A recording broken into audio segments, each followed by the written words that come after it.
ধুলোর আস্তরণ লেগে থাকা জানালার কাচের এপার থেকে সবুজ আর সবুজ, কেবলই সবুজ দেখছি। শ্রীমঙ্গলের পরিচিত সবুজ গালিচা চা বাগানের আঁকাবাঁকা পথ যেন এক নিপুণ শিল্পীর তুলিতে আঁকা। কিন্তু এই সবুজ আমার চোখে কেন শান্তি দিচ্ছে না, বরং এক অজানা অস্থিরতা বুকের ভেতর ঝেঁকে বসেছে। মনে হচ্ছে নতুন স্কুলে আজই প্রথম যাচ্ছি, যেখানে পরিচিত মুখের বদলে একরাশ অচেনা দৃষ্টি অপেক্ষা করছে। আমার নাম ফারাহ, আর এই মুহূর্তে থেকে এই সবুজ ঘেরা শ্রীমঙ্গলেই আমাদের নতুন ঠিকানা। আমাদের বলতে আমার আর আমার হাজব্যান্ডকে বোঝাচ্ছি। আমার হাজব্যান্ডের নাম আতাউর রহমান। সেই প্রথম থেকে তার মুখে বিজয়ীর হাসি লেগে আছে। বাসস্থান সম্পর্কিত এই পরিবর্তনের নেপথ্যের কারিগর আসলে আমার হাজব্যান্ড আতাউর রহমান। ঢাকায় আমাদের গোছানো কর্মব্যস্ত জীবন ছেড়ে এই নীরব প্রকৃতির মাঝে চলে আসাটা ছিল তারই পরিকল্পনা। আতাউর একজন শিক্ষক, ঢাকার নামকরা একটা কলেজের অধ্যাপক হিসেবে তার কর্মব্যস্ততা তুঙ্গে ছিল।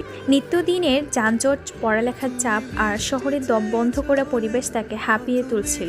আমাকে সে এটাই বলেছিল, তার ভাষ্যমতে তার একমাত্র আকাঙ্ক্ষা হলো একটা শান্ত নিরিবিলি জীবন, কাজের কম চাপ আর সবুজ প্রকৃতি। আমার কাছে কিন্তু ব্যাপারটা ছিল সম্পূর্ণ ভিন্ন। আমি ঢাকার কোলাহল, দ্রুতগতির জীবন, কফি শপের আড্ডা আর কর্মক্ষেত্রে চ্যালেঞ্জ উপভোগ করতাম। আমি হলাম সেই শহুরে মেয়ে যে ইট পাথরের জঙ্গলকে ভালোবাসে, যে জঙ্গলে প্রতিটি মোড়ে নতুন গল্প আর প্রতিটি পদক্ষেপে নতুন সম্ভাবনা লুকিয়ে থাকে। এই শান্ত পরিবেশ আমার জন্য যেন এক অচেনা প্রান্তর।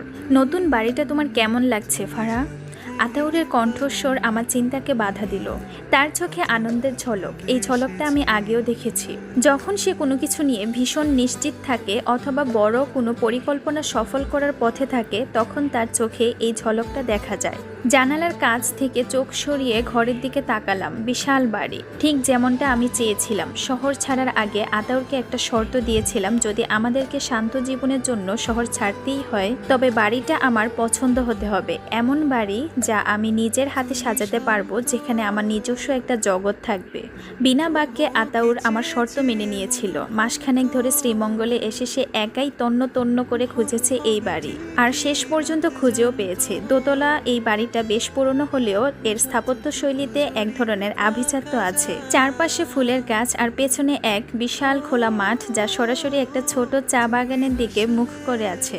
ভোরের কুয়াশার সূর্যাস্তের লাল আভা যখন এই চা বাগানের উপর পড়ে, তখন এক অদ্ভুত মায়াবী রূপ নেয় চারপাশটা।